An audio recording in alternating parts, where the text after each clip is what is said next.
Good evening and welcome to Everything Vaguely Paranormal. I am Ryan Roberts and these are my partners in the paranormal, Mr. Blake Smith and Miss Shelley Pruitt. How are you guys doing tonight? I'm doing good. Listen, we're going to shelve everything that we were talking about on the pre-broadcast for Patreon. Yeah. And we're going to move forward with an actual live episode. So this would be really fun tonight. We're doing good. We're doing good. Or I am. I can't speak for Shelley. I'm excited to learn about this lady, the Blood Countess, Elizabeth Bathory. Oh, man. This story. I'll tell you what. Yeah, our ferocious females have lived up to their names so far, and I think this one is going to be no different. Oh man, you're talking about ferocious. This woman is ferocious. Now, I will tell everyone right now ahead of time, if you are sensitive about anything, this one is going to get a little rough in certain points. Little bloodlust in this one, you guys. Yeah, a little bit of bloodlust, a little torture, a little. Yeah, it gets pretty intense at certain points. Sounds like a Thursday night. Well, Ryan, I will say before you jump into it, we're so glad that you got out of the blood pressure machine and are able to join us back. Is it still in a sling? Everything okay? I mean, everything is fine. Okay. I know not to do that anymore. Okay. They had to get the jaws of life and everything. So, ooh, damn. And boy, was I living. So. We're not going to go down that route again.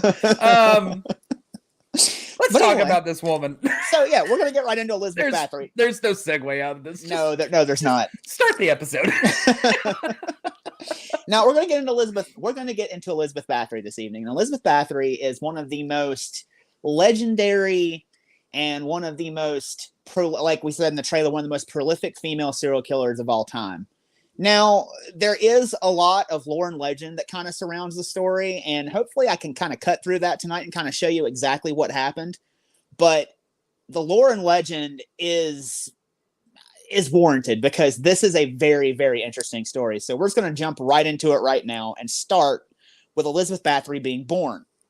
Now, Elizabeth Bathory was born, and guys, you're going to have to bear with me tonight too because there's a lot of Hungarian places and names. It's kind of hard for me to pronounce some of these. So listen, if you don't pronounce them or if you pronounce them without an accent, I'm kicking you off the show as of tonight. I'm just. So Elizabeth Bathory was born near Bathory, Hungary, on August the 7th, 1560. And from the day she was born, Elizabeth lived in the lap of luxury. Her family was the Bathory clan, one of the richest and most respected families in all of Europe. A family that had coffers full to bursting and connections to the most prominent lords, ladies, judges, knights, and kings. Elizabeth's father was Baron George Bathory, who was nobility from Transylvania, and her mother was Baroness Anna Bathory, the sister of the King of Poland and also the sister of the Prince of Transylvania. Her parents had been cousins, which wasn't uncommon in that day. And, you know, what?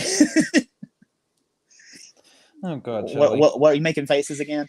No, Shelley's just laughing. So her parents were cousins. Her parents are cousins, like most people in the day. Yep, which was uncommon in the day because it was done to keep the money circulating within the family. You know. Well, yeah, I mean, it was done for a reason back then. So yeah. Absolutely, and they were actually pretty close cousins. I think they were either first or second, but they were very, very close. They weren't planning on letting that family tree branch at all, were they? No, it did not fork. Straight up. Yeah. But nonetheless, they loved their daughter, and they gave her everything that she needed to be a strong woman of her day. As she grew, Elizabeth was given the best education possible. She was trained and well-versed in all the classics. She could read, write, and recite great works in several languages, including Greek, Slovak, Latin, and German. She was also very interested in and proficient in several sciences, particularly botany, astronomy, biology, and most ironically of all, anatomy, as we'll come to see later. Odd. So she was also extremely well-versed in religion and occultic writings, and Elizabeth herself was also a very prolific writer. She had a very curt and disciplined writing style. In her writings, she did not mince words. She was able to competently and accurately get her points across. And she was a greatly intelligent and learned woman in her time when most nobles didn't even care to read or write. On top of being a proper and learned lady, Elizabeth was also a tomboy. She liked to dress in what were considered boys' clothes, study like a boy, and play like a boy. She participated in activities such as fencing and horse riding, and demanded that she be treated the same as her male counterparts. Elizabeth was a girl ahead of her time. But be that as it may, unfortunately, like many young girls in her day, Elizabeth had to grow up relatively fast. When she was 10, her father died. And by 11, she was already engaged to Count Ferenc Nadasdy, who was 16 at the time. So she's 11, he's 16. Her mother also died shortly after the engagement, leaving her parentless and engaged to a man that she barely even knew. But she went to go live with the Nadasdy family for a while and kind of learn under them after her mother died. And the engagement went right along according to plan. I'm sorry, did they continue with her education? Because you say she's very learned and all that. Some of that had to have happened after she was 11, unless she was just some brilliant kid who by 11 knew all of this stuff. Did you say Nasty? Did the Nasty family continue? So everything to educate her. Everything that I read said that her parents educated her that well. And I would assume that the Nadasdys would also educate her that well because were they a wealthy family? They were extremely wealthy. Both of these families were just absolutely loaded. So I think that she would have continued her education, but she would have learned how to be a dutiful wife and how to do things under the Nadasdys while she was living with them. Got it. Now, the couple's engagement would continue right along as planned, and they would marry on May the 8th, 1575. Elizabeth was 15, and her new husband was 19. The wedding reception was a grand ceremony. Nobility and royalty came to pay their respects from all over the kingdom. Ferenc and Elizabeth received gifts and adoration from everyone. Ferenc even gave his betrothed a gift of several villages as her wedding present. That's a pretty damn good wedding present, if you ask me. You got several different villages. I got stiffed. What the hell? Hell, the best I've ever seen somebody gets a damn fry daddy. So. I didn't even get that. I accumulated debt. Shit. Just kidding. Well, after all the merriment, the newlyweds moved into Sarvar Castle. And with Elizabeth's inherited wealth and the wealth of her new husband, she would never ever want for anything. And by all accounts, the early parts of the marriages was really good because she was a good wife. She attended public events with Ferenc and went to church and was even very charitable. And not only was she charitable, but she would help widows and she would help poor women down on their luck in the villages. And it's rather interesting that she starts off helping these poor people and turning into a monster later on. So, but when Bathory turned 18, the dynamic of her marriage with Ferenc changed. Warriors from the Ottoman Empire began invading the Hungarian countryside.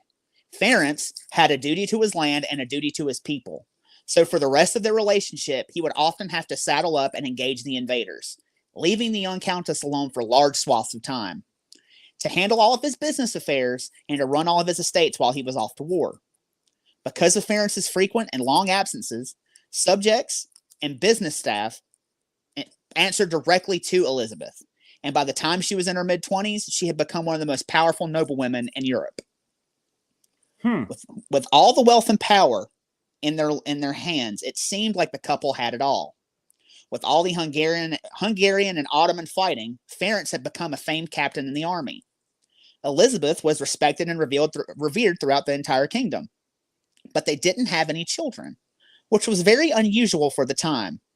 Now, some suggested it was because of a loveless marriage between the two, but many letters between the Count and Countess show that wasn't true. More than likely, it was Elizabeth having fertility issues because of the inbreeding in her family. And eventually, Elizabeth reached out to a family friend of Ferenc's for herbal and folk magic remedies to improve her fertility, and whatever she did seemed to work because by the time she was 38, she had 5 living children. Oh, wow. And according to all existing documentation, she was a very good mother to her children. She treated them well and showed them lots of love and affection. She made sure they got a great education and became well-liked and respected amongst all the children, all the nobility, and all the people within the village. Which makes it even more curious that she would become such a monster later on. Why would someone who was such a loving mother, benign governess, and dutiful wife become one of history's most reviled women? The answer could lie in her marriage itself. While To the public, Elizabeth and Ference were the picture of perfect nobility. Behind closed doors, Ference seemed to have a real nasty mean streak. He spent most of his time on the battlefield, and he witnessed and committed quite a lot of atrocities in his time out fighting the Ottoman Empire. You know, so I was going to say, I just find it interesting that like we've done a lot of female murderesses, if you will, serial killers, and stuff like that. Besides a select few that we've talked about, a lot of your women, it's interesting to me that even all the way back then in the 1500s, when all this is, taking place, that they follow the same path. Because you notice like these women who are some of the most prolific murderers throughout time tend to start off by helping people and being these dutiful women of society. Yeah. And then all of a sudden it's just like, whoop, that switch goes on. And I mean, even with her, you're talking about helping homeless. So I know I'm backtracking just a little bit. Oh, no, you're fine. You're talking about like helping the homeless and helping the women of her time and all that kind of stuff. So it's almost like a 1500s episode of Snapped. Or you also get the sense too that it could have been all an act the entire time. You know what I mean? Where true. They feel like they were held by the standards of society. I feel like I have to do this. This isn't what I really want to do, but I'm going to do this to upkeep appearances. So it could go either way. Or it could be that whenever, as long as her husband was away, she was a happy person. And whenever her husband got back, and we know that a lot of people that come back from skirmishes and conflicts and stuff, they come back with what used to be called shell shock. Now it's PTSD. Perhaps he was so messed up in his head from everything he had to do that he was taking things out on her. And ladies, he doesn't necessarily take things out on her.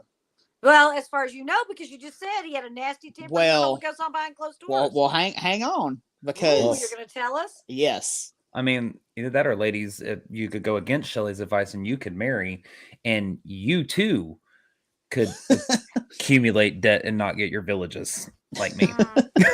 Always be the girlfriend, never the wife. Hey, by the way, one of our viewers just said that, and most people get a toaster in Ireland, in case you're wondering. Or China, you can't use because you're afraid to break it, which is the same thing in America too. So it's like I get bitched at for having all these tattoos, and I'm like, listen, you have a whole China hutch full of things that we don't even use all the time. Carol, calm down about how much my tattoos cost. Anyways, go ahead, Brian, with your fabulous story. Well, now, so Ference, like I said, he witnessed and committed quite a few atrocities on the battlefield. He loved to torture any prisoners of war that he had under his care. And he even learned new methods of exotic torture from some of his adversaries. So, when he came home, he brought all of these methods and regaled Elizabeth about all of them. She was all too eager to hear about them any time he came home. And while he was off the battlefield, he couldn't practice his sadism on his enemies. So he began to take it out on his servants, which were the only people he really could take it out on. And not only were they just servants, they were particularly young girls that were in his service. Now, in those days, servants had no rights. If a noble person harmed any of them, at the most they would have to do would be pay a fine. They could just kind of get away with whatever. Yeah. Money was no object, so Ference tortured as he pleased. As soon as Elizabeth was shown these tortures, she began participating with Ference. And one of Ference's favorite methods was to order a servant girl to strip naked. He would have another servant girl cover her body in honey and make her stand in the sun. This would attract insects that would bite the girl repeatedly as he and Elizabeth sat there and watched. But woe to the girl that passed out in front of them from the pain and exhaustion. If she did, he had Elizabeth bring him oil-soaked pieces of paper. He would place them between the girl's toes and light them on fire, all the while reveling in her pain. Jesus Christ. Yeah. I mean, he was jacked up, and he pretty much jacked Elizabeth up too. Even though Ference enjoyed the torture he bestowed upon his servants, he forbade ever killing one. That was just a step too far for him. But other than that, everything was on the table. To him, servants were not people, and they were a thing, and they should be treated as such. Soon after Elizabeth was introduced to the tortures by Ference, she began to change. It was said that she was becoming more and more irritable. She began to punish servants at the drop of a hat. Perhaps Elizabeth fancied Ference's punishments a little too much. So she seemed to be looking for any reason to divvy out punishments of her own. Now, Elizabeth's punishments started off rather small. At first, she didn't seem to have the stomach for the more severe punishments like Ference. Or she possibly viewed the more extreme punishments as an act of intimacy between her and her husband. But nonetheless, she started off by poking and prodding her servants. Then she slowly progressed to pinching, biting, and kicking. Lightly at first, but over time, the frequency and intensity began to pick up. As time went on, she resorted to more insidious methods. One day, one of her seamstresses reportedly did a really bad job on one of her dresses. Absolutely incensed, Elizabeth grabbed a needle and pricked all of the servant girl's fingers. Still in a blind rage, she grabbed the woman's hand and stuck pins under each one of her fingernails. Oh. With her thirst for pain still not quenched, she stuck pins through the girl's lips because she was crying. And when the girl tried to pull the pins out of her lips, it angered Elizabeth even more. She mercilessly beat the seamstress and then used a knife to cut off her fingers. So she's escalating rather quickly after seeing what Ference is up to. Jesus criminy. She wasted no time. The Countess didn't limit her punishments to prodding and stabbing, though. She also liked to burn. Once a servant girl stole a coin from her. The Countess went mad with rage and summoned the girl to her chambers. Bathory heated a coin over an open flame until it was molten hot. She then placed the coin in the girl's open hand, forcing her to close her hand around the coin. The girl screamed in agony, but she dare not let it go. And the coin ended up burning a hole right through the girl's hand, and the Countess stood there pleased at the result. So, like I said, she's How hot would that thing have to be? Was flesh and bone and through to the other side without cooling significantly. I don't know. I mean, I'm sure there's a certain temperature you can get it to make it do that. Hold on, I'm about to. What temperature melts bone? Yeah, No, you don't melt bone. I guess it would melt. I don't flesh, know. Yeah. I'm sure it probably would have melted. It also depends on what metal it was made out of. So we don't know that either. I would assume gold, or I would assume silver, or something like that. But or copper. Mm-hmm.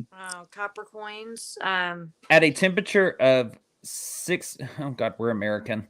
At a temperature of 600 to 800 degrees Celsius, whatever that is, in Fahrenheit, the organic material fully burns in bone structure. Bone structure. Sorry. Now I don't know if it burned. Sorry. Isn't that crematorium type heat? Yeah, it's got to be. Maybe, yeah. I don't know. Like I said, I don't know what metal it's made out of. This is just what I read. I have no idea. Like what there wasn't like a breakdown. That is the between metal. 1100 degrees and almost 1500 degrees Fahrenheit to be able to burn the bone. That's hot. I don't know if they would have had the ability to. I mean, maybe the iron forges. I don't know. If you had a good coal fire going, when you had your coals from burning wood and stuff, and perhaps a fireplace or a wood burning stove, I would guess if you put it on a nice big coal bed, that it could probably get that hot. I mean, if I remember, there's something. I think it's like a campfire or something like that burns it close to like 1400 degrees or 1200 degrees. Don't quote me on that. Right, that's what I'm saying. So I'm your thinking wood going in the fireplace, and it's burned down to your coals that are left, and you keep feeding it. Yeah. Yeah. Wow. Yeah, it's hot. Whatever it is, it sucks. It sucks for the poor just girl. kidding. A campfire can reach internal temperatures of 1650 degrees Fahrenheit. I was off a little bit. My bad. Okay. So yeah, I guess at that point, is it possible? Get a coin that hot? Yes. Potentially. Yeah. It just depends. Now, for me, it depends on what is the melting point of whatever she's using. Right. True. Absolutely. But if it does it at that point, she melts it down into a metal and then pours it into her hand. Now that and then causes her to close her hand and around it. And then makes her close her hand around it. Yeah. Yeah, she could potentially got it that freaking hot. Yeah, I but guess. it says place the coin in the Ugh. hand. So if there's a coin, it didn't say Well- liquid. So place the coin in the I hand. mean, Well, but Yeah. I mean, you know how some things can get mistranslated throughout history. I mean, if True. we're talking that could this fall under the lore umbrella of Elizabeth Bathory? Could. Probably. Could it be possible that it's actually true? We just looked up all the degrees of It what everything can be is. so it far, actually yeah. can be. Yeah. The fact of whether it was an actual coin by the time it hit her hand or whether it was liquid, Mhm. I think you're Well, it did say molten hot, so it probably was liquid by the time it hit her hand. could So, have been. Mm.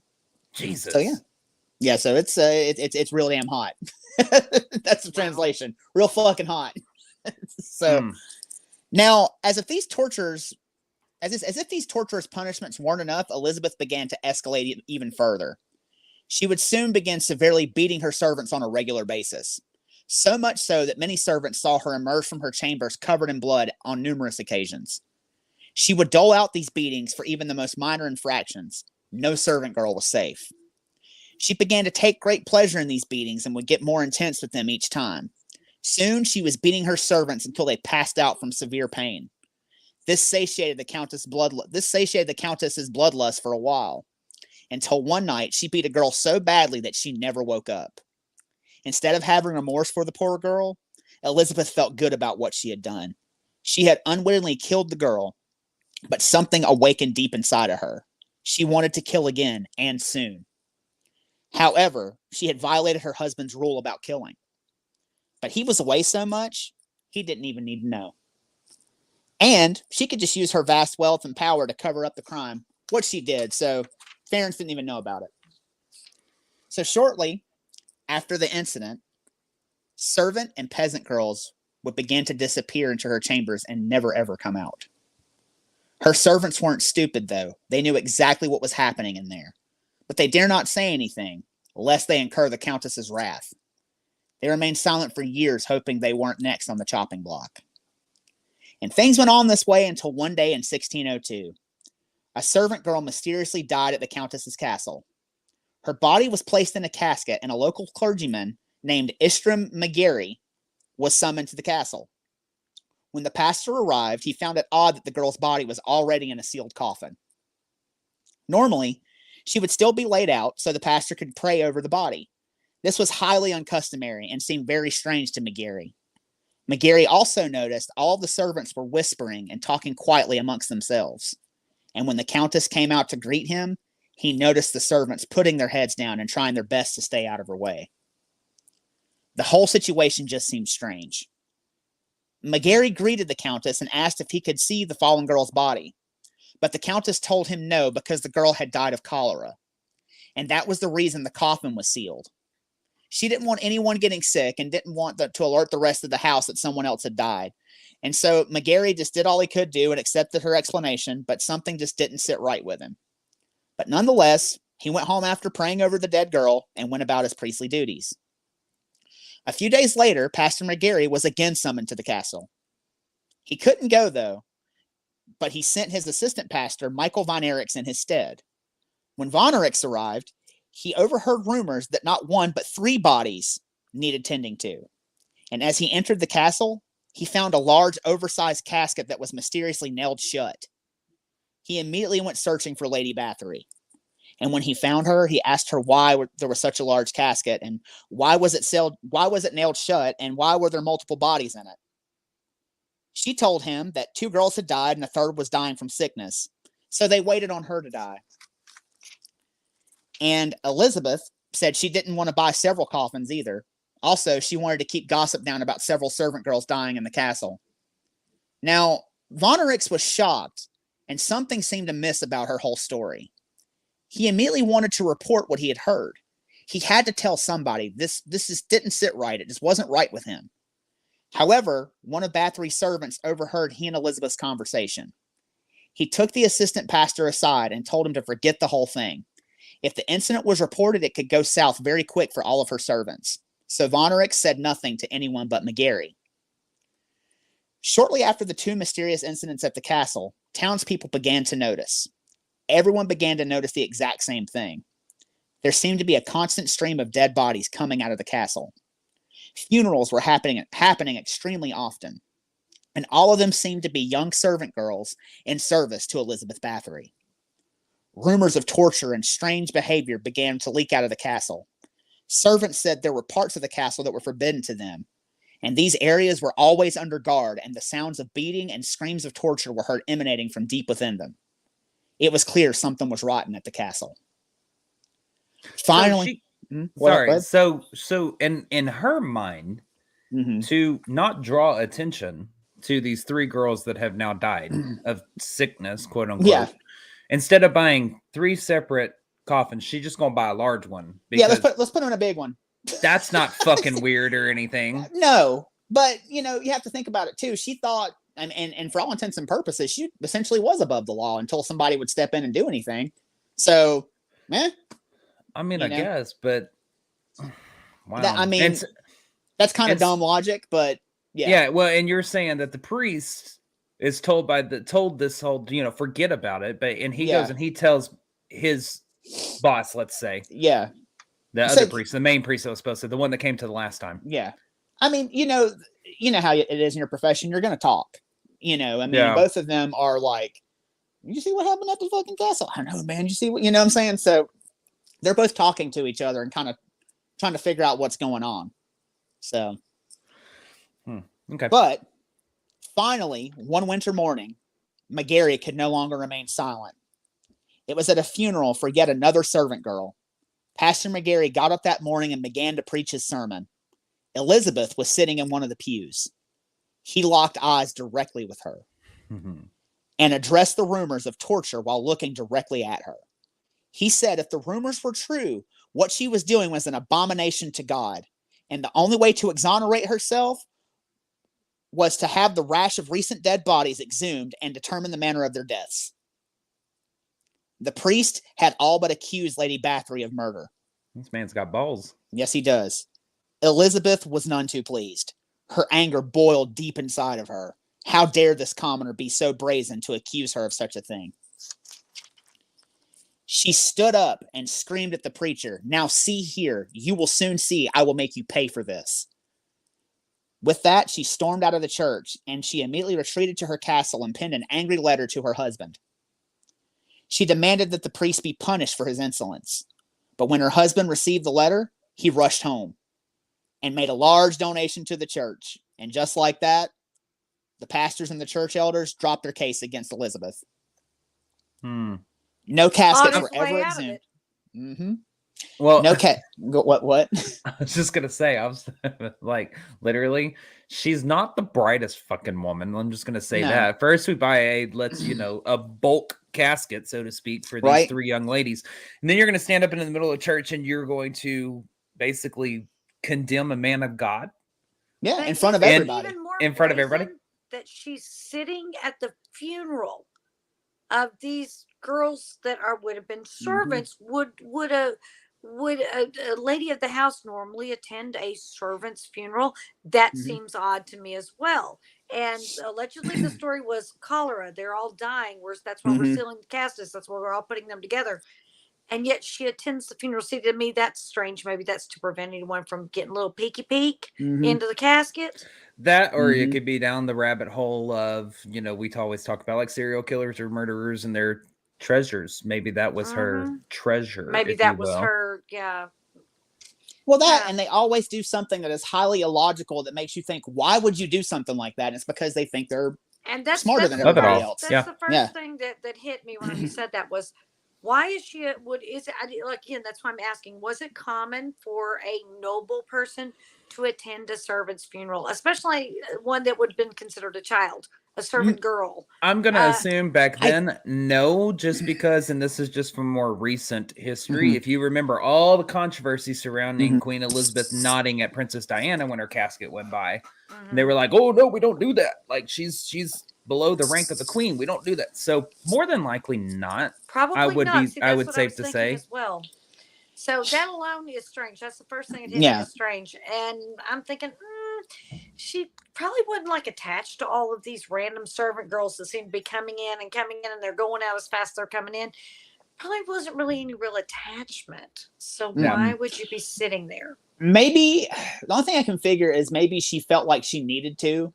as a keep sign people of from peeking in the casket. Yeah. that, and to kind of cover her tracks. Like, But oh, I'm cover here. for what? An innocent person exactly. doesn't feel the need to cover. Well, in her mind, she's covering her tracks, and to other people, it's like, what the fuck is she doing here? This is what's happening here. So, like I said, there's always that.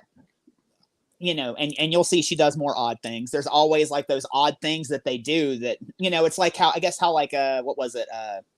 Oh God, not Ed Gein. Oh God, Mindhunter. Ed, oh fuck, what's his name? Kemper. Ed Kemper. Yes, I don't know why I couldn't think of Kemper.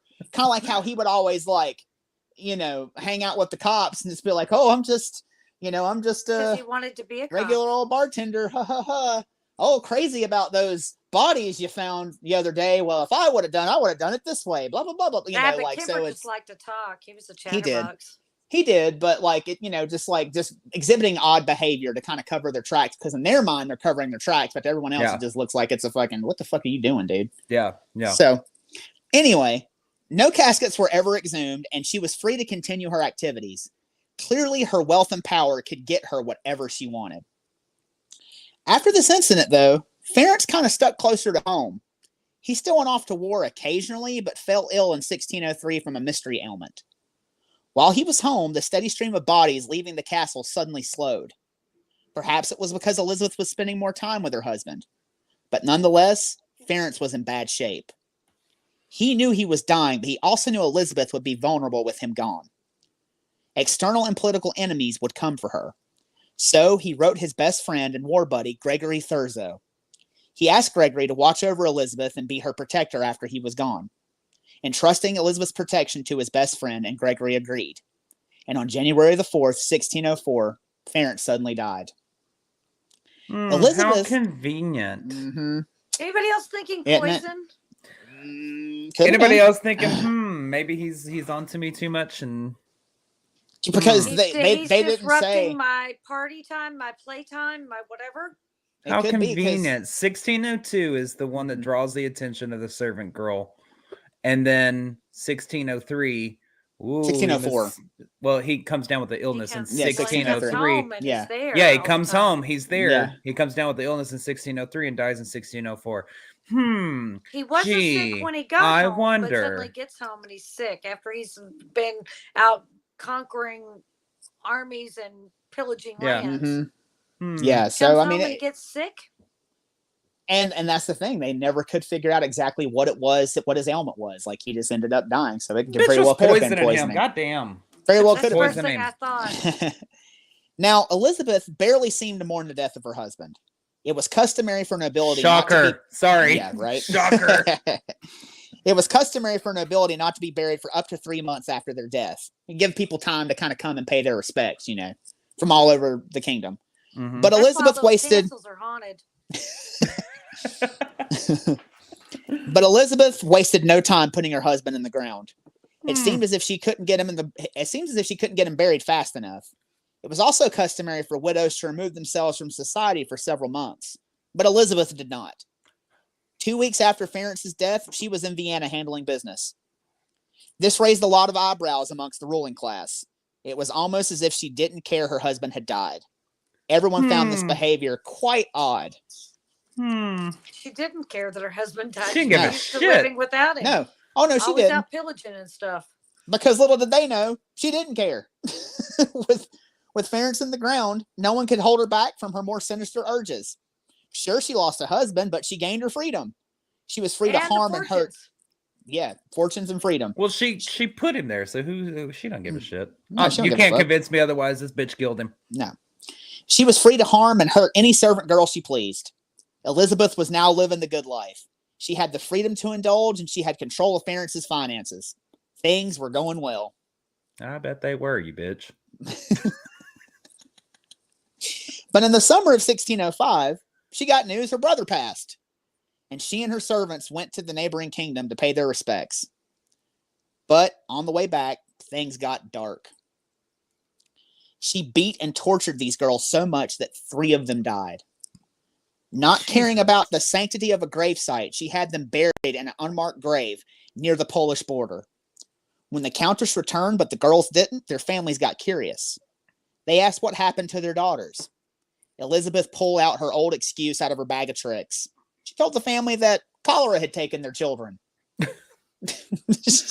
Did cholera take her fucking husband too? I mean, Oh, damn. you know. Did they have a pet dog that died from it as well? I mean, shit. It's rather convenient that cholera just takes everybody around her. I'm sorry. One of our comments just said, grieving. Ain't nobody got time for that, says her. Now, this is where, like, the people kind of start to get more suspicious, and they didn't really buy the whole cholera excuse, but, I mean, what could they do, really? Now, another torturous event soon followed. In November of 1607, Gregory Thurzo was marrying off his daughter, and Elizabeth was expected to be there to witness it. So Elizabeth loaded up her entourage and made the journey.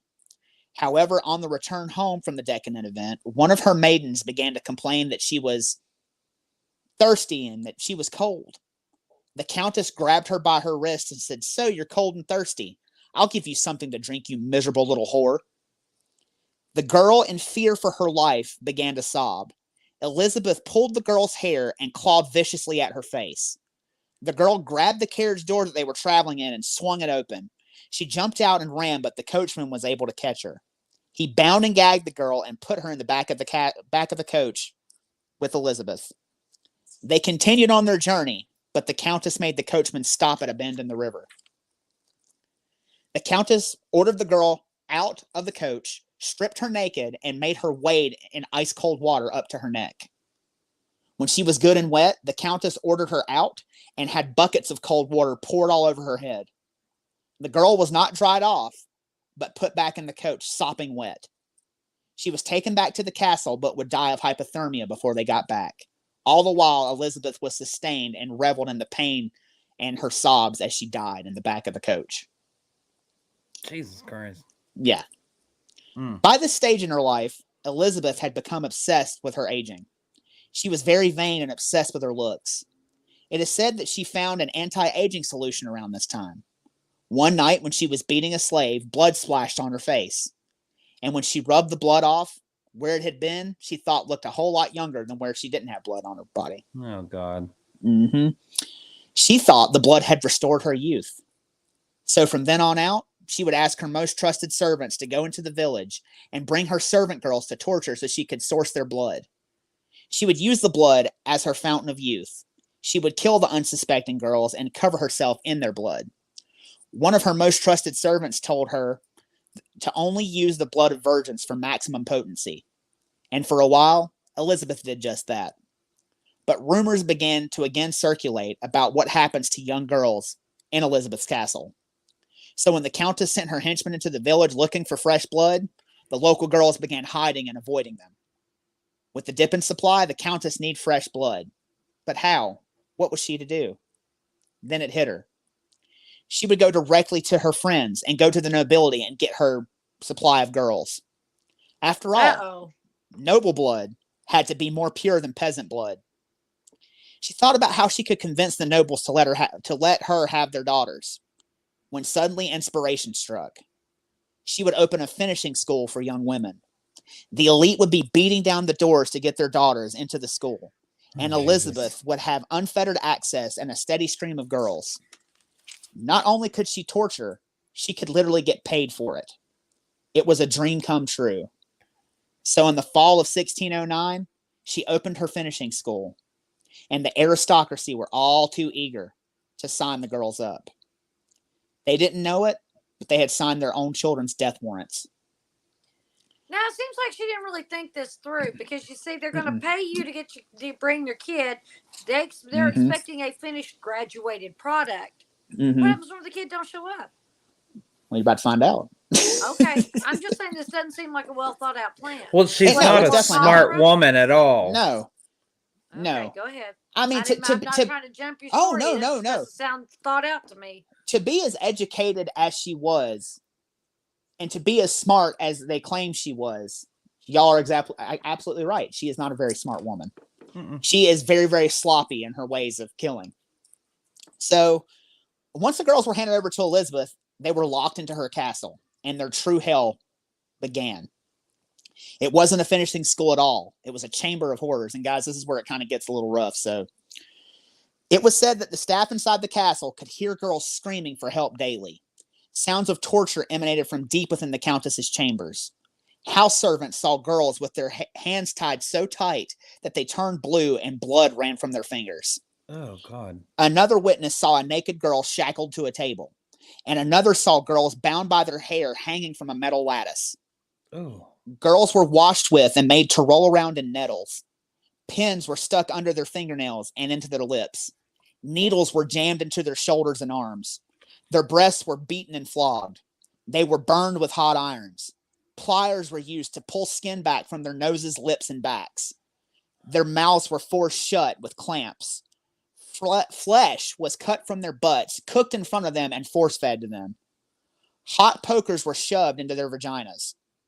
They were beaten with whips till flesh fell from their bones. Their fingers were cut off with shears. Their heads and faces were crushed. Knives were plunged into their feet. Elizabeth was the most vile creature Eastern Europe had ever known. All of this abuse was her bidding, and she loved every second of it. In the course of weeks, anyone admitted to her finishing school all died one by one. None of the girls survived. When the parents came to collect their children, Elizabeth concocted another lie. She told the lords and ladies that their children were dead. And the reason is that another girl in the school murdered them all over jealousy because of their jewelry. And when they found out that she had did what she had done, the girl committed suicide. So everybody died. The nobility didn't necessarily buy the story. It was clear something was off and Elizabeth was lying. So, yeah. What Elizabeth. Oh my God, this woman. Mm-hmm. I was about to say, because if you were about to say cholera one more goddamn time. No. I was about to be like, oh, the whole school got cholera. Like, Jesus. No. Okay, go ahead. You got one murderous student and she kills everybody, then kills herself. Now, excuse me, where the hell were you whenever this murder number 22 or 23 was going on? Mm-hmm. Yeah. Nope. Yeah, she okay. like her lies are getting worse and worse, and she's getting sloppier and sloppier. Yeah, if I was the parents, I'd be like, excuse me, I have questions. Right here. Thank you. Now, Elizabeth had become sloppy. Whether it was pure hubris or mental decay, she wasn't hiding her crimes very well anymore. Little did she know, after the nobility slayings, the church started paying attention to her again. A steady stream of fresh bodies began to arrive at the church. The 90-year-old Reverend Barosius began keeping records on the Countess. He was concerned about all this death and what was going on inside the castle. So whenever a new body came in, he would take note and ask the Countess just how the poor girl had died. The Countess would never respond, so Barosius would take all of those notes and put them in his back pocket. However, the final straw came one night when the Reverend was asked to bury 9 girls at once. The Reverend again inquired about the manner in which the girls had died, and Elizabeth, annoyed at the constant inquiries, snapped at the priest, "Don't ask how they died, just bury them." Barosius could stand by this no longer, as this vile woman hurt numerous innocent girls. No, bitch, I got questions. No, I'm just sorry. I'm voicing for the guy. When she's like, "Don't ask questions of how they." No, bitch, I got questions. Now wait a minute. At this time, wasn't the clergy like the highest power, even over the nobility, pretty much? Isn't that the whole reason for Henry VIII breaking from the church, because he got tired of Pope telling him what he couldn't do? So yes and no. I will say this is kind of getting in the weeds a little bit, but Bathory and her clan were actually Protestant, but they were aligned with Catholics. And, if it had been Catholic, they would have had a pope to go to. So the Protestants don't necessarily have an equivalent, But still, so they can't. The law of God was still kind of the law of the land here, and this is what we go by. Yeah.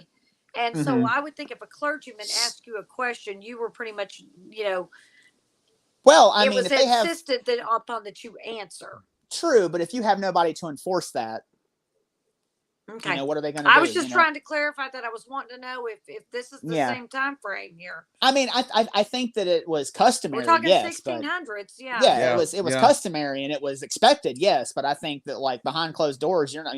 I'm talking to a clergyman behind closed doors. I'm not in public. I can say whatever I want to say. I'm nobility. I think it was kind of more that attitude. Okay. So Barocius, he ends up drawing up a few documents detailing the numerous strange burials. Therefore, he could have concrete evidence to show someone about what's going on. But the 90-year-old man was tired and retired from his post shortly thereafter. However, he filled his successor in about all the strange goings-on and gave him all the documents. His successor, Reverend Ponticanus, couldn't believe his eyes and ears. There was no way the Countess was doing such a thing. So he decided to do a little bit of investigating on his own to see for himself. But he would get more than he bargained for. He had heard of a rumor that there were bodies under the tunnel underneath the castle.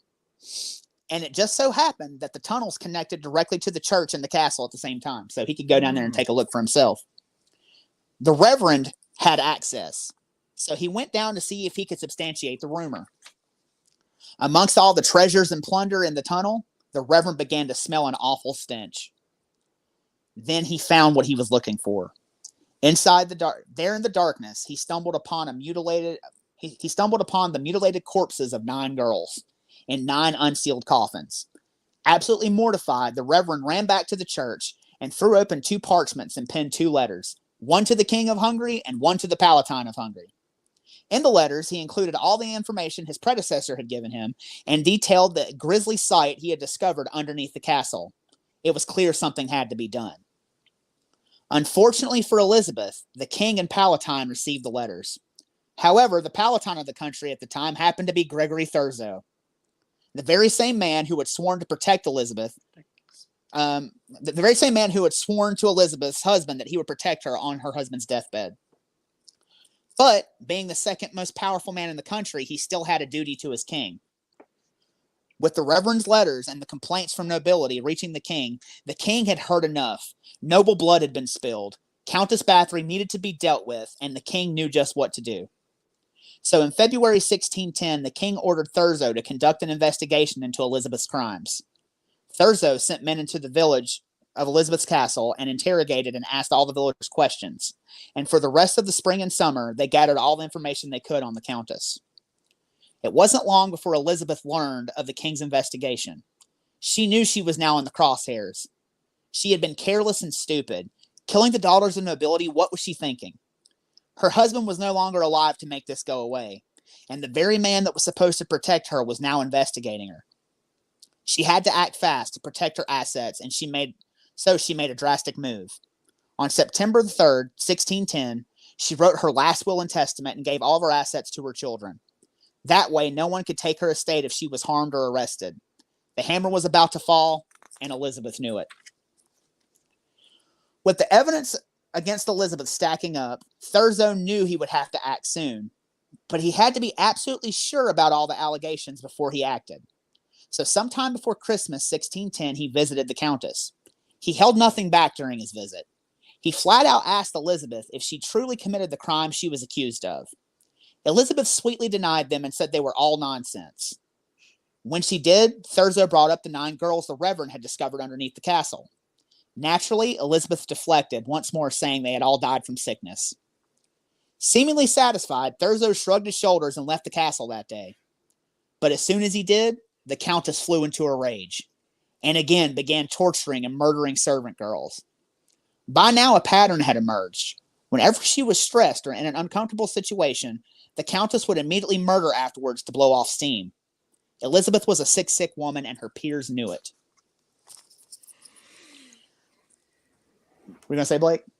No, I'm taking it all in. Go ahead. Yeah, everything about her is escalating. Now, this is where it kind of takes like a weirder turn. Because it hasn't already. Ryan would like to let everyone know this right now is the moment where it goes into cuckoo land, just so you know. We'll see. So on Christmas 1610, Thurzo sent word that he would be returning to the castle, but he wouldn't be alone. he and the king would be paying Elizabeth a visit. Elizabeth panicked. This was not something she wanted to deal with. So she did the only logical thing she could do. She immediately sought counsel with a local forest witch.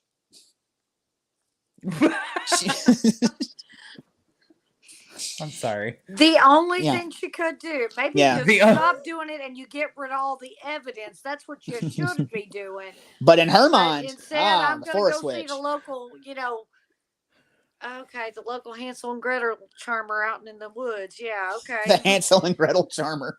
Yeah, really the forest witch for real? Okay. Mm-hmm. All right, go on. She went to the witch.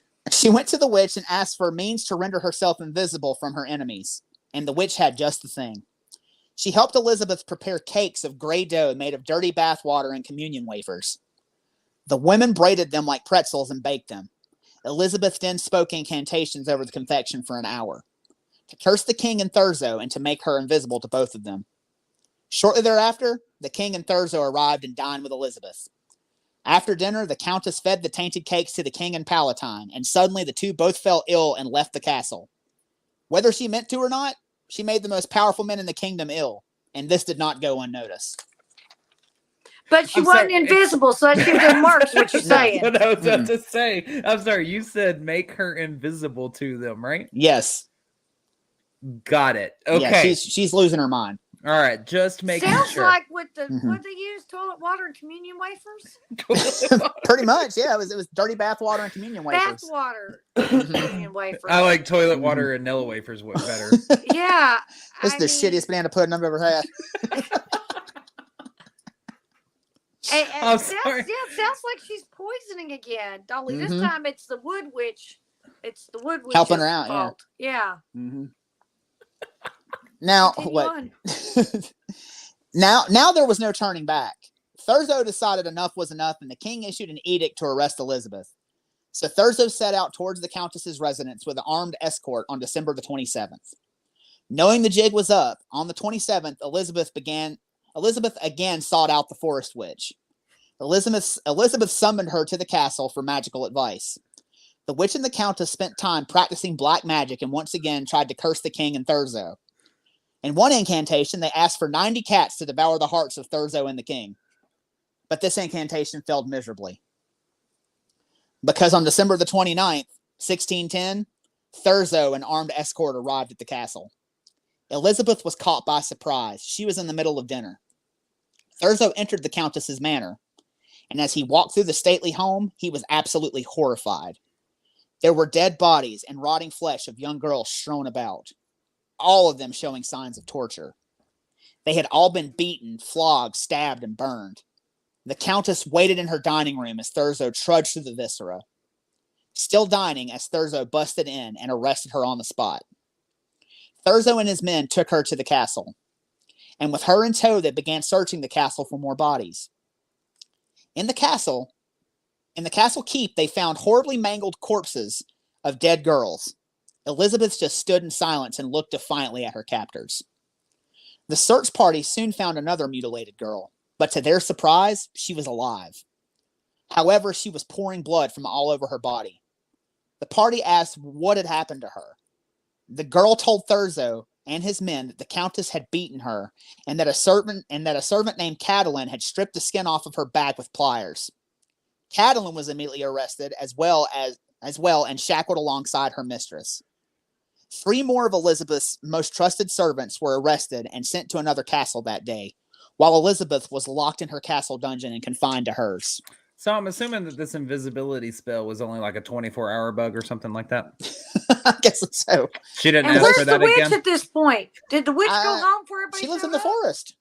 She's the forest witch. But you said that the witch got summoned to the castle where they did the hoodoo and the voodoo. And I'm like, that was on the 27th. That was on the 27th. Remember, I said the 27th. 29th is when Thurzo gets there. Magic spells. That's what 90 cats, dude. 90 cat. Listen, I've had curses attempt to be put on me, and it's never involved 90 cats. So, I think this is a little far. Yeah, this is cuckoo land, Ryan. I think you're making this. Part I told you. Just kidding.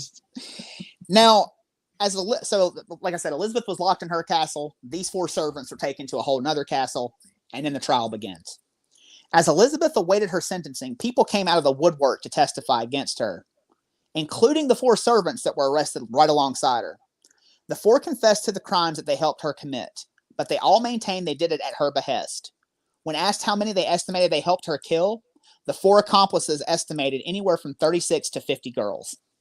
Now, in the trailer, and what most people think is that she killed 600 girls.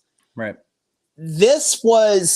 So there was a girl who testified in her trial. She was another servant girl. She said that she saw a ledger that Elizabeth kept. And that's where the number 600 came from. But there was never any ledger produced. No one ever found the ledger. So that is probably just bullshit. Okay, so if it's a servant girls weren't really taught to read and write and that kind of thing. So is it likely that they would have known their numbers? And could that have been perhaps a purchase of a servant?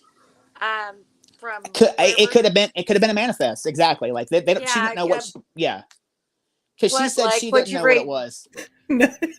One of our comments just got me together. It says, "Oh no, the witch made herself invisible." Yeah, that ain't no joke. The witch is like, "See ya, I'm going back to later. Gretel. Yeah, you can be arrested." That's a good one. Oh, that got me. That was funny. Yeah. It's So I think more than likely, I think 50 or so girls, I think that's probably a very low number. But you start talking in the hundreds, that's like village sizes. So I don't think probably hundreds, but I would probably guesstimate with the fact that she had 9 at once at 1.3 at another.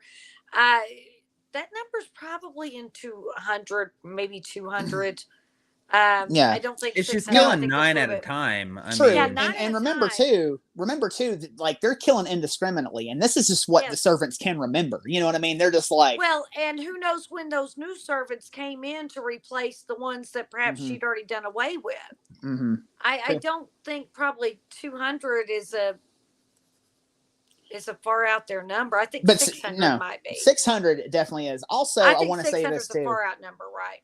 Also, I want to say this too, and I meant to say this earlier. She did not sit, like everyone has this image of her sitting in a bathtub, just like filled with blood, bathing. She would have had to have killed a lot of girls to fill a bathtub up at the same at one time. What those 9 in one day were for. I mean, I don't think 9 would have filled a bathtub. Think about having to catch it and how fast it coagulates and stuff like that. So I think her like showering in the blood, like we were talking about, is more accurate than her bathing in a bathtub full. I wasn't ever good at anatomy, but I'm pretty sure weren't there only like 5 pints or something like that of blood coursing through the human body or something like that. Something like that. Yeah. I don't know. Don't quote me on that.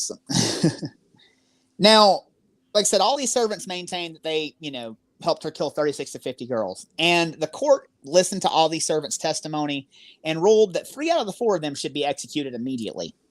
3 out of the 4 were taken out of the courtroom, and 2 of them had their fingers plucked from their hands, and they were executed. 1 was beheaded, and all 3 bodies were put on stakes and burned in front of everybody. Now, Catalin was the only one that did not get killed.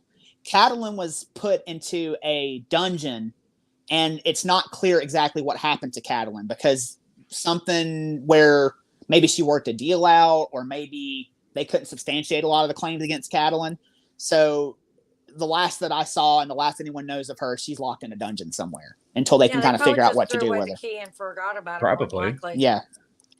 So all 3 of the bodies were burned at the stake, and because they were not royalty, they had very public and brutal deaths, and their trials were very public. But the ringleader, not so much. While Elizabeth's accomplices' deaths and trial were very public, Elizabeth was not permitted to testify in her own trial. Thurzo wouldn't have it because he believed it would bring shame to her and her family name to take the stand. So she stayed locked in her castle dungeon until her sentencing came down. And come down it did. But the court actually went relatively easy on her considering the severity of her crimes.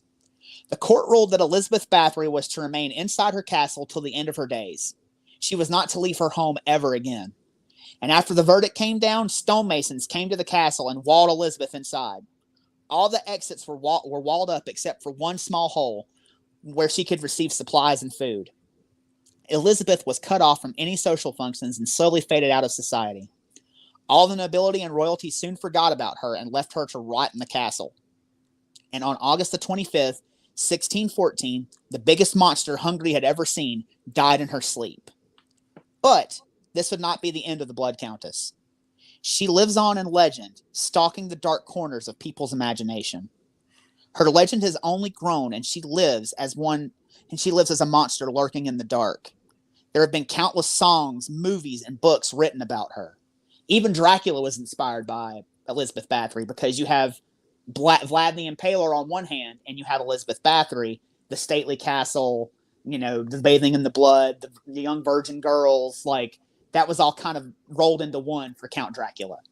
There are several bands that have written songs about Elizabeth Bathory. One of my favorites, go listen to it after the show, a band called Ghost wrote a song called Elizabeth. Fucking awesome song. Go listen to it. There's also a black metal band named Bathory. So Bathory continues to live on in the hearts and minds of people who know her story. And I think that her dying in her sleep was way too good for her.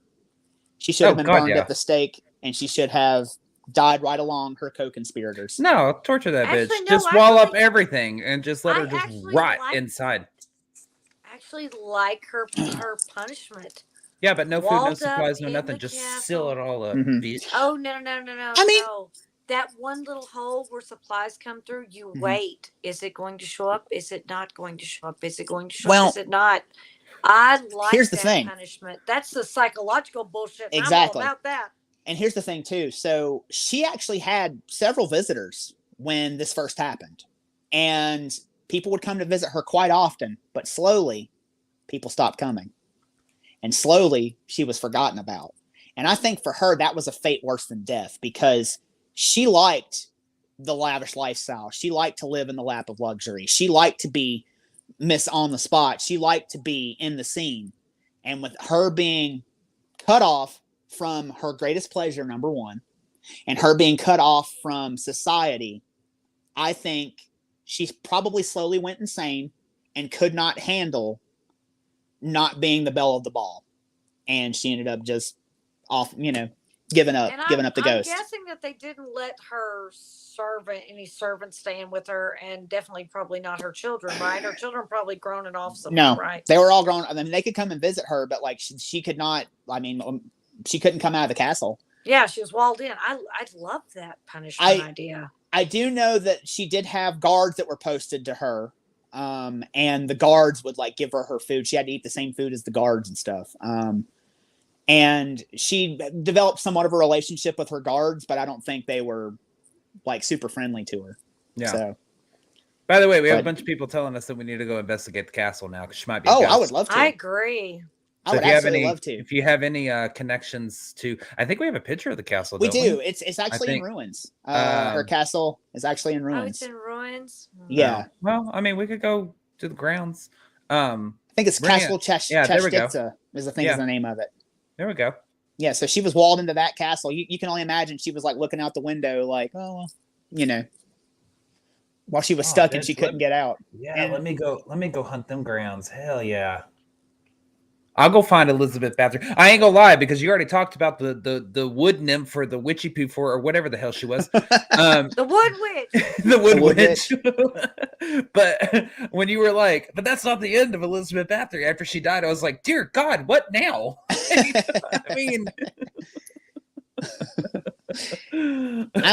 She's one of those people that us true crime buffs, you want to learn about, you want to read about. So her legend has lived on. From the 1500s, 1600s. So what do y'all think it was that what was that switch? What do you think it was? Do you think it was something that was always there? Was it this?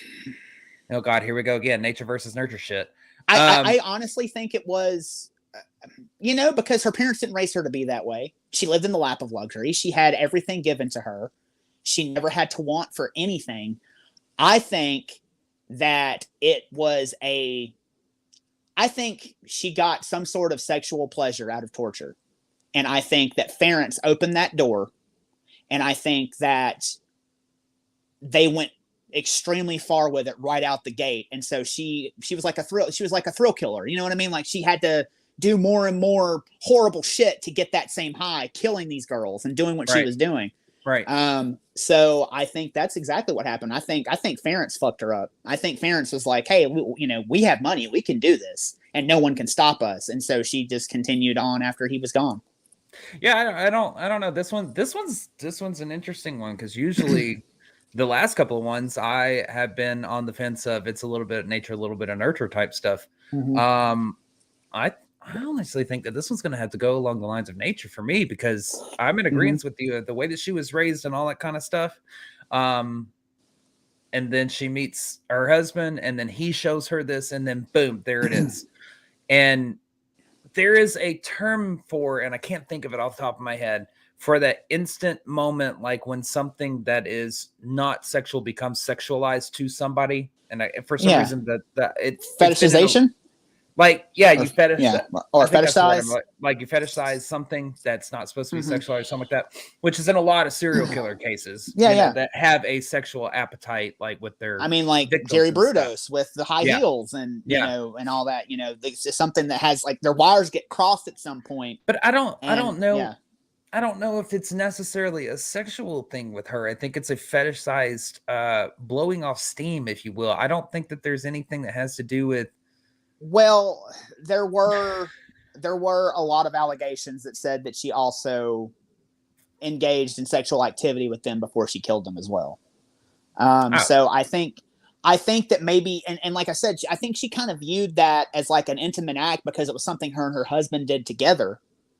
And then her continuing, like somehow the wires got crossed and intimacy and torture became coupled with each other. Yeah. And she began doing that. Which is not something that's unheard of because we've seen it in other cases with serial killers too. So,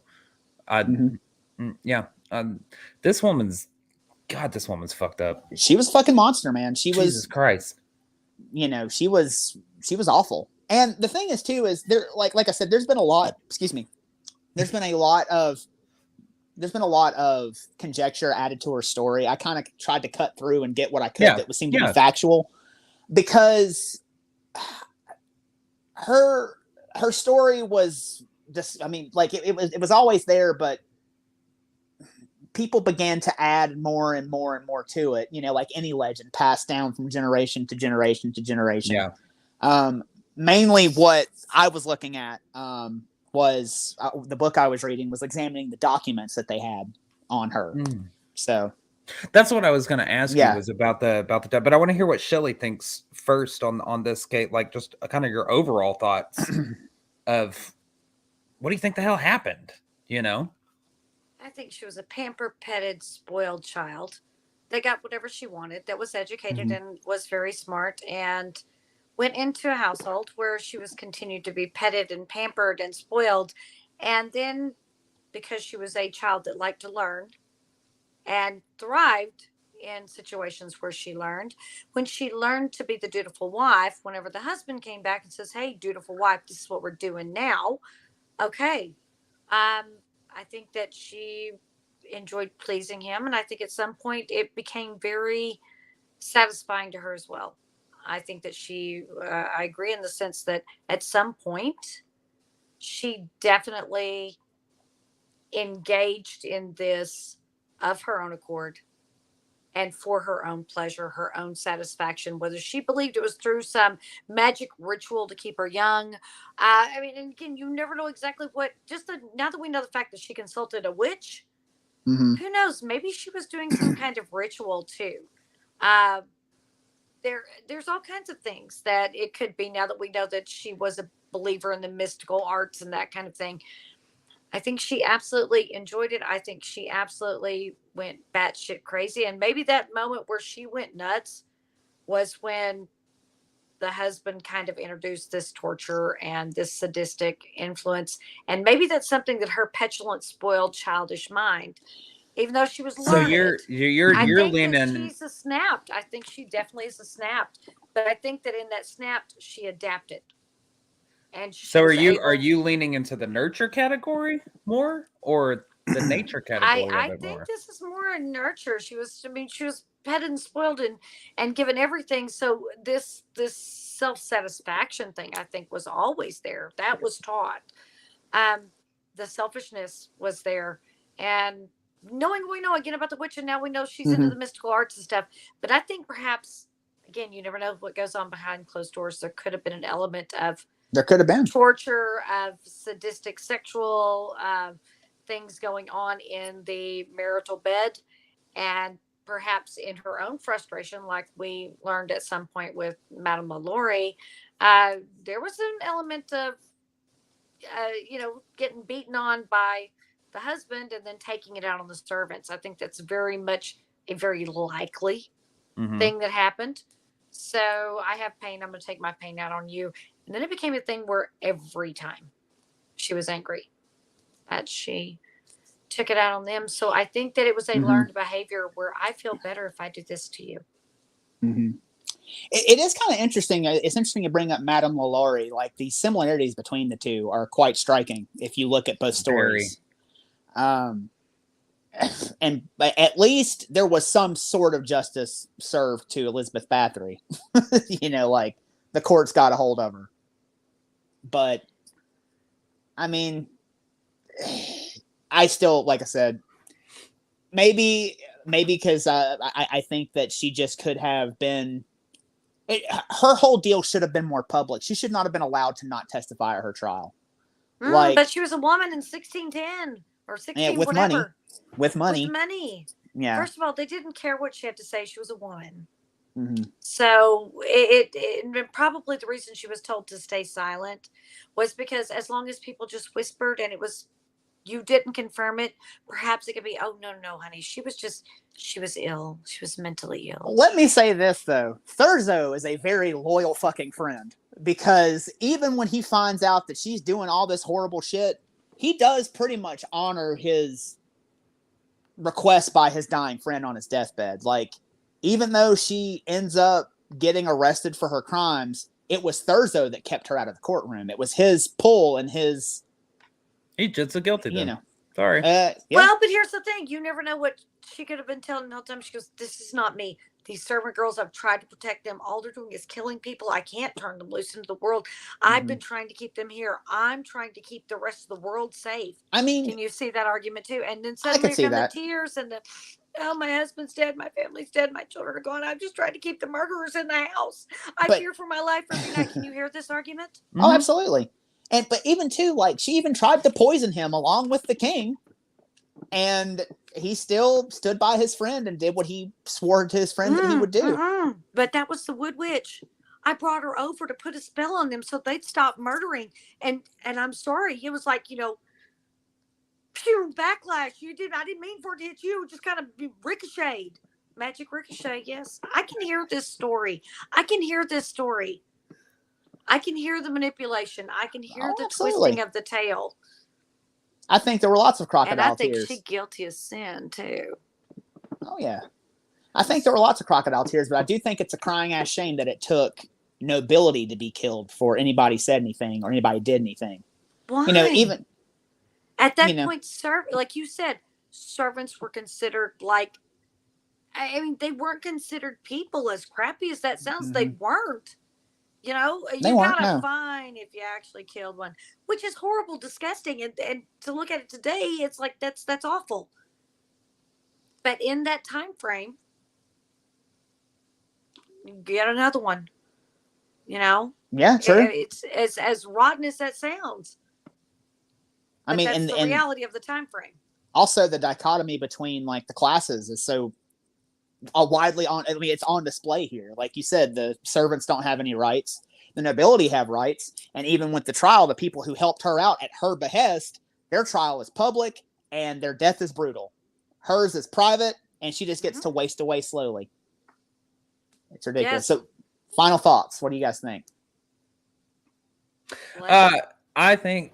Sorry, I was waiting for the boxing bell to ding, because dang it, y'all were tiptoeing around it, and I was like, I'm just gonna grab my popcorn real quick. But anyways, no, I think for me that this is, I think it's a nature case. I don't know about nurture. That's just me. I think that there was, I don't know. I see it as a point of she was raised a certain way. She never went through all the, and everything like that.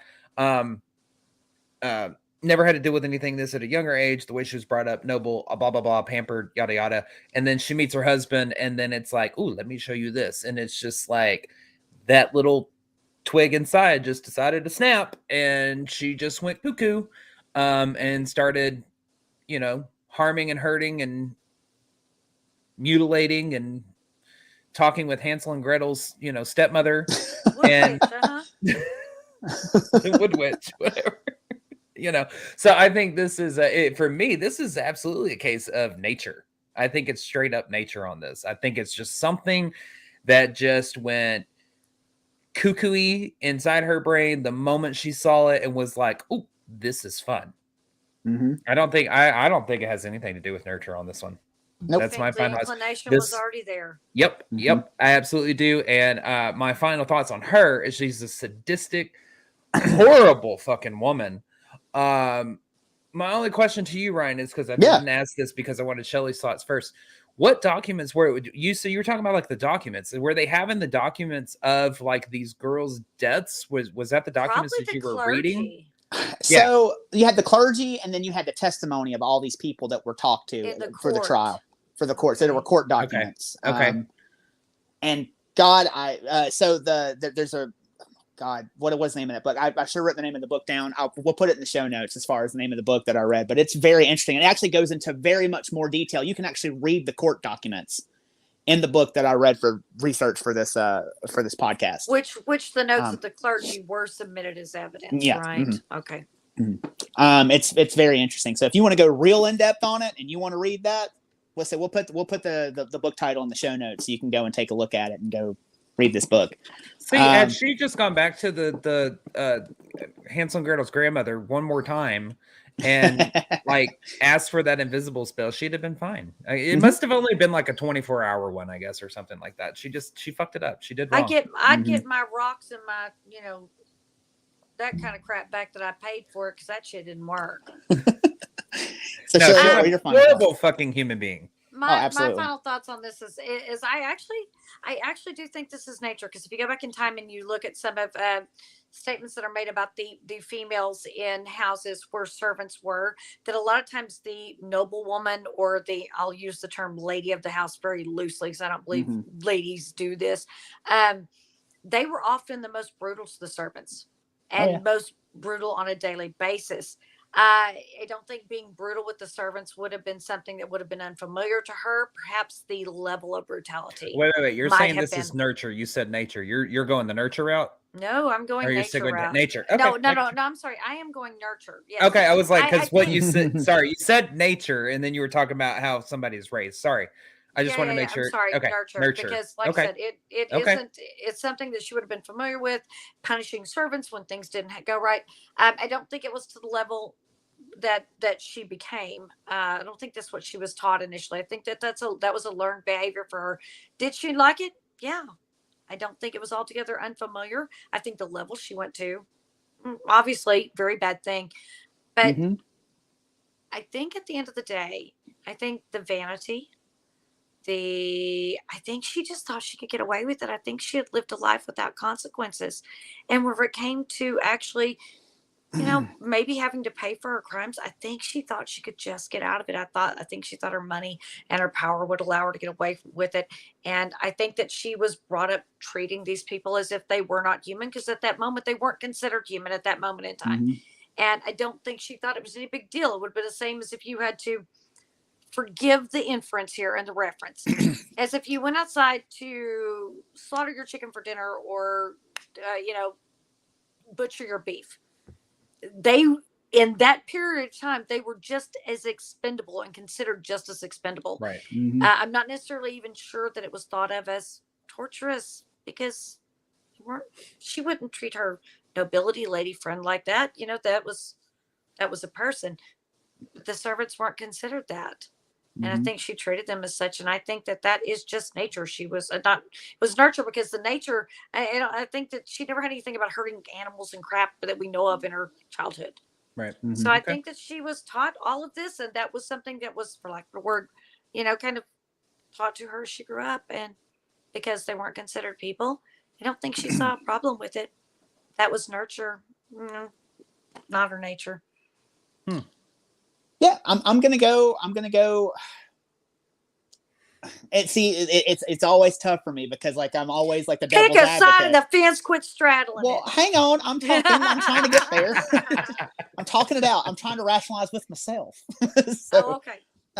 So I because I'm always on the fence about whether, because I always play devil's advocate. It could be a little bit of column A, a little bit of column B.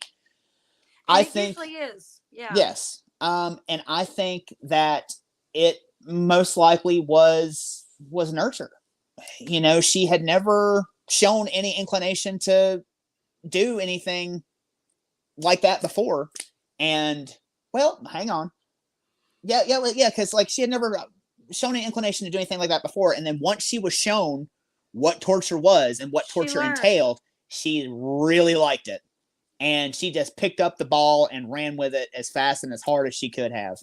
So I think that her being taught the pleasures of torture is what made her do what she did and made her continue to do what she did until she was caught and until she was imprisoned in her castle. That's fine. I could be on it on this lone branch by myself with the nature. It's all good. But an excellent point was just made to your story, Shelley. She tortured nobility daughters. She did. So she did both. And that's not something that would have been learned. Nuts. I'm not saying she wasn't nuts, but at that point, the behavior had already been taught. The behavior had already become a pattern. And so, yes, but I'm not disagreeing with you. She did at one point do it to nobility, but even then, she brought them in. That this was already going on at that point. It was already a learned behavior. So yeah, her best. She didn't do it to her best friend. No, but she couldn't differentiate at that point. I don't think. I think she was I just don't like think so either. I think it was just consumed with the bloodlust. What I need. Gotcha. Our comments are freaking killing me tonight. Same person said the finishing school. She took it literally. Finished them off. Yeah. Yes, she did. Ryan, your final thoughts? We just gave them. Well, just like I said, I think. Done. Okay. Yeah. So I mean, I thought you had one more thing. Well, I was saying she's a monster, and she, sometimes monsters live forever, and here we are still talking about her today. So. Well, that was the deal Shelley made with Red. I'm just kidding, Shelley. I love you. The deal I made with who? Red. Down there. Monsters live forever. Oh. Hi, honey. I'll be home soon. And on that note. Yes. So, Blake, I think before this goes off the rails. Yeah, right? Yeah. Before this goes off the rails, why don't I tell them, Shelley, give me the line. Blake, tell them everything they need to know. Thank God. All right, so we're still going to be doing this for a couple more weeks longer, so we're going to give a couple of quick mentions to some locations and some location owners. Broadhead Manor in Wisconsin and the Old Park Hotel in Ballinger, Texas. If you watch any of our past podcast episodes, you'll know that we had the owners on. So shout out to Dan and Connie LaFay with the Old Park Hotel and Sir Sexy himself, Mr. Bill Walter with Broadhead Manor up in Wisconsin. Y'all, these two locations are trying to raise money to refurbish and revitalize their location so that our groups can continue to enjoy them as well as they can host charity events and stuff like that. So we have put their GoFundMes in the footer of all of our audio descriptions. So if you can go find those, you could go to their Facebook pages as well and be able to find them. And if you want to donate $1, $5, $10, whatever you can give, that will help definitely, so that we can continue to enjoy not only the paranormal aspect to these locations, but also the history too. So that's first and foremost. Secondly, our next speaking engagement is going to be in July the 14th through the 16th at Metacon in Kansas City, Oklahoma. Where the hell am I going? Kansas City, Missouri. July 14th through the 16th at Metacon. They are going to have a wonderful lineup of speakers, including John Zaffis, Andrea Perrin, us, as well as 30,000 square feet of shopping, fun, and healing. So if you want to go to that, make sure you get your tickets.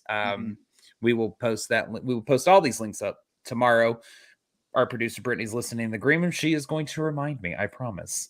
And also, we have no events right now because all of our tickets are sold out. We do have some upcoming later on in the year. Those tickets are going to be on sale soon. When I say soon, I mean probably within the next month. So make sure you're following our Eventbrite page so you can be notified when those tickets go on sale. Speaking of following us, make sure you're following us across the board on all social media channels. We are not just on the channel that you are on. We have exclusive content coming to some of our channels later on in the later second half of 2023. So if you don't follow us across the board, you're only going to get a fraction of the content that we produce. And speaking of that as well, you can head over to our Patreon, which, by the way, is now being offered a 7-day free trial. You can test drive us. That sounds sexy. That sounds Find the link. baby. Find the Linktree link in the About Me or bio sections of our social media pages, or as well as on our audio episodes, and be taken exactly where you want to go, to our Public Investigations Patreon page and all of our social platforms. Make sure you leave us a review as well, wherever you're listening from or watching us from, because the more you review us, the more we can be pushed out to reach other people and the more content we can bring you. And as always, any questions, comments, stories, concerns, or hell, I don't care. Complaints, sure. Those can be sent to the evppod@gmail.com. It's THEEVPPOD@gmail.com. If there is a complaint, I will have Shelly read it and respond to you. Yes, please. Oh boy. You don't want that. So make sure that you go and you click that, especially on YouTube. Please go to YouTube and hit subscribe. So we hope that you will like, share, and subscribe. And for everything vaguely paranormal, I am Ryan Roberts, Blake Smith, Shelly Pruitt, and Brittany hitting the buttons in the back and making us look good. We will see y'all next Tuesday. Bye, y'all. Bye, y'all.